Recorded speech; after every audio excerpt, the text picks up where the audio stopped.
नमस्कार मु मीनाक्षी चलंतु नजर पकाइबा खबर उपरे जदि आपंको मोर भिडटी भल लगे लाइक शेयर सब्सक्राइब कमेंट करने को भूलिबे नहीं। नंबर 1 काउडियांको उपरे माड़ी गला कार घटनास्थल रे जड़े महिला मृत्यु। काउडियांको उपरे माड़ी गला कार कटक जिला निश्चंत कोइली रे काउडियांको उपरे माड़ी जिबा पर एक पिकअप भ्यान को धक्का देइथिला कार। घटनास्थल रे जड़े महिला काउडियांको मृत्यु होइथिबा बेले अन्य 2 जण गुरुतर आहत होइछन्ति। निश्चंत कोइली तहसिल छक निकटरे बाबूजंगरू पानी उठाई एक 37 जणिया काउडिया भक्त पाइकपरा सिद्धेश्वर महादेवଙ୍କ पाखକୁ पानी नहीं जाउथिबा बेले एभଳି अघटन घटिछि। मृत महिला काउडिया जनक हेउछन्ति बसपदा जिन्हीपुरर चिन्मयी बेहेरा। दुर्घटना घटाइथिबा कार ड्राइवर को अटक रखी निश्चंत कोइली पुलिस तदंत करुछि। नंबर 2 बंगोपसागर रे दाना बांधुछि घूर्णिबलय। आज प्रबल वर्षा नहीं 6 जिला को येलो वार्निंग। सारा राज्य रे लागी रही वर्षा। सेपटे आसंता 31 तारिख सुधा उत्तर पश्चिम बंगोपसागर रे आउ एक घूर्णिबलय सृष्टि हेबा संभावना थिबा पाणीपाग विभाग सूचना देछि। एहार प्रभाव रे 3 तारिख पर्यंत उत्तर और आभ्यंतरीण ओडिशा रे प्रबल वर्षा हेबो। आज मध्य प्रबल वर्षा नहीं 6 जिला को येलो वार्निंग जारी करिछि पाणीपाग विभाग। सही जिला गुड़िक हेला बालेश्वर भद्रक मयूरभंज केन्दुझर सुंदरगढ़ और जाजपुर। एसबु जिले में 70 रु 110 मिलीमीटर पर्यंत वर्षा हो पारे। नंबर 3 फुलुची महानदी 7 जिला को सतर्क रहिबा को परामर्श। फुलुची महानदी सकाळ 6टा सुधा मुंडुली देई 2 लाख क्यूसेक जल निष्कासित हेउछि। गतकाली हीराकुदर 20टी गेट खोलिबा परे महानदीर जलस्तर बढ़िबारे लागिछि।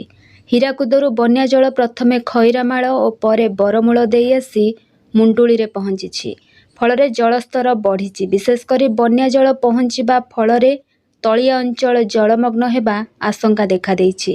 एपटे सारा राज्य रे लागी रही वर्षा। सेपटे आसंता 31 तारिख सुधा उत्तर पश्चिम बंगोपसागर रे आउ एक घूर्णिबलय सृष्टि हेबा संभावना थिबा पाणीपाग विभाग सूचना देइछि।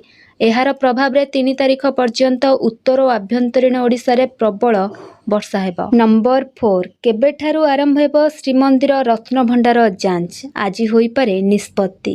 आज श्रीमंदिर रत्नभंडार स्वतंत्र तदारक कमिटी बैठक। रत्नभंडार जांच और मरामती नहीं एएसआई सह बैठक बसिबो। रत्नभंडार स्थिति और स्थायित्व नहीं हेबो आलोचना। जस्टिस विश्वनाथ रथଙ୍କ अध्यक्षतारे बैठक हेबो। तेबे रत्नभंडारर मरामती सह लेजर स्कानिंग की जीपीआरएस सर्भे करा जिवो से नहीं बैठक रे आलोचना परे एएसआई उच्चस्तरीय वैषयिक कमिटी जांच नहीं हेबो निष्पत्ति। विशेषकर केबेठारु जांच आरंभ हेबो परवर्ती समय रे केबेठु मरामती कार्य करा जिवो ताहा निष्पत्ति हेबार संभावना रही। नंबर 5 पुणी सरगरम होई पारे विधानसभा बजेट उपरे गृह रे हेबो आलोचना। आज विधानसभार अधिवेशन षष्ठ दिन। 2024 रु 25 आर्थिक बजेट उपरे गृह रे साधारण आलोचना आरंभ हेबो। मोहन सरकार 2,65,000 कोटीर बजेट आनिछन्ति।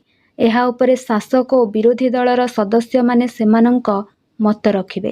एहारि भितरे विरोधींक हातरे लागिछि नुआ प्रसंग। मुख्यमंत्री अधिवेशन चलिथिबा समय रे किपरि गृह बाहरे एक सरकारी घोषणा कले ताहाको नेई सरकारंक गृह रे घेरिबे विरोधी। नंबर 6 मुख्यमंत्रींक विरोध रे स्वाधिकार भंग नोटिस आनिला कांग्रेस। गृह रे मुख्यमंत्रींक विरोध रे स्वाधिकार भंग नोटिस आनिला कांग्रेस। शून्यकाल रे एही नोटिस को बाचस्पति ग्रहण करिबा परे आलोचना आरंभ होईछि। अग्निवीर संरक्षण प्रसंग रे मुख्यमंत्री घोषणा को मुकेश महालिंग पढ़िबा बेले हट्टगोल होइथिला।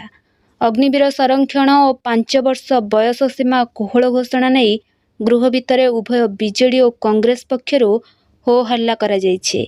गृह चलिथिबा बेले मुख्यमंत्री काहींकी बाहरे घोषणा कले बोली प्रश्न करिसेंती कांग्रेस विधायक तारा बहिनीपति। सेपटे तारांक विरोध रे पालटा स्वाधिकार भंग नोटिस आनिछंती बीजेपी विधायक इराशीष आचार्य। कांग्रेस स्वाधिकार नोटिस आनिबा किपरि गणमाध्यम को आसिला।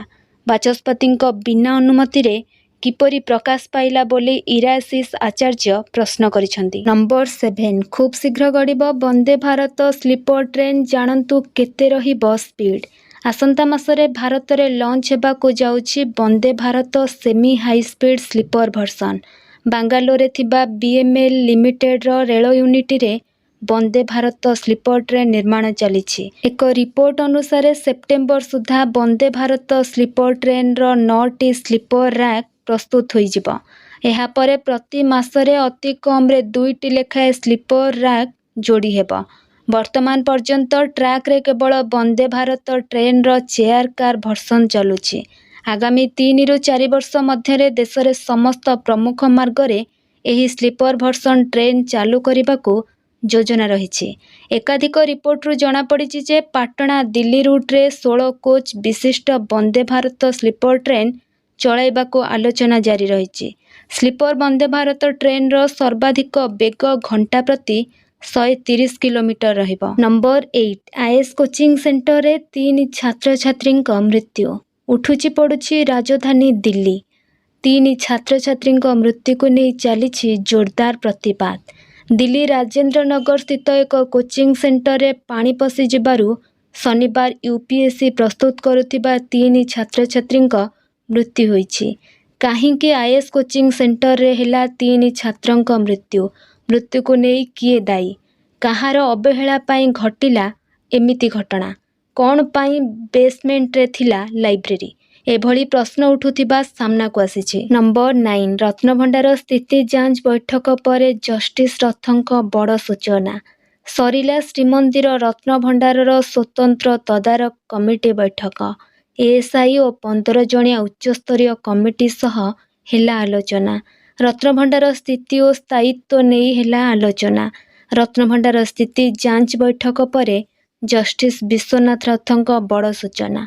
प्रथमे रत्नभंडार भितर थिबा खाली आलमीरा को कढ़ाजिब नहीं देले सूचना। तेबे ए नहीं मंदिर प्रशासन रूम निर्धारण कर सारिछि। आलमारी को स्थानांतरित हेबो बोली कहिले जस्टिस रथ। एहा एसओपी रे नथिला सरकारंकु जणाइछु। जदि दरकार पड़िबो खाली आलमीरा गुड़िकर मरामती हेबो। रत्नभंडार को नहीं केही संदेह करनी बोली कहिसंती जस्टिस विश्वनाथ रथ। नंबर 10 सधवा पाउछि विधवा भत्ता। सधवा पाउछि विधवा भत्ता। आउ बयस न होइकि भी लोके पाउछंती बार्धक्य भत्ता। सबु सीमा उल्लंघन करी अयोग्य हिताधिकारी हटाउछंती सरकारी भत्ता। एभली घटना देखा मिली जगतसिंहपुर जिला बालिकुदा ब्लॉक इच्छापुर पंचायत रे। एठारे जाल भिन्नक्षम प्रमाणपत्र देई 14 जन भत्ता नेउथिबा बेले जणे सधवा मध्य विधवा भत्ता पाइबाकू योग्य विवेचित होइछंती। जहाकू नै असंतोष व्यक्त करिछंती भत्तारू वंचित ग्रामवासी। बालिकुदा ब्लॉक रो 30 पंचायत रे गत फेब्रुआरी रे प्राय 2000 जनंकू भिन्नक्षम भत्ता सह अन्यान्य भत्ता मंजूर करा जाउथिला।